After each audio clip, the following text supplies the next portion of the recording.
8th February 2020, it was a Saturday. What was the day of the week on 8th February 2024 అంటున్నాడు.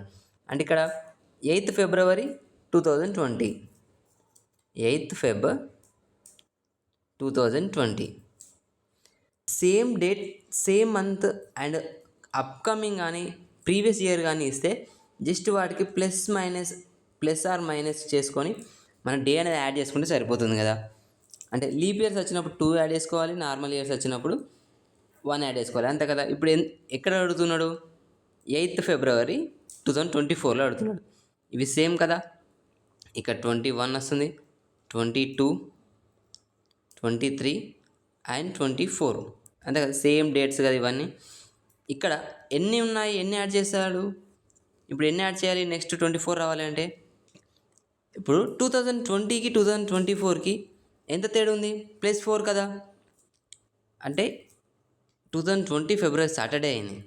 Next ఈ Saturday అనేది 8th Feb Saturday అనేది 2020 leap year కదా. అంటే ఇక్కడ ఫెబ్లో 29th ఒకటి యాడ్ అవుతుంది. అంటే లీప్ ఇయర్ కాబట్టి దీనికి +2 చేయాలి. అంటే 2020 + 21కి +2 చేయాలి.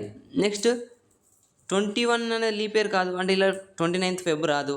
సో +1 అండ్ 22 to 23 మళ్ళీ +1 అండ్ 23 to 24 కూడా +1. ఎందుకంటే 8th February అని 29th February దాకా పోతలేము, 8th లోపటినే. అంటే 2024 ఇయర్లో February 8th వరకే అడిగాడు.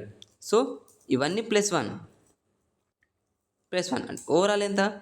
+2 +1 +1 +1, ఓవరాల్ +5. అంటే ఈ సాటర్డేకి +5 యాడ్ చేస్తే సరిపోతుంది. సాటర్డే +5 అంటే ఏమవుతుంది?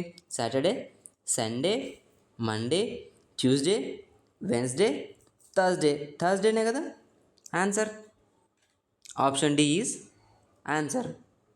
1, 2, 3, 4 and 5. Thursday is 5. Cross check చేసుకోండి ఒకసారి ఆన్సర్.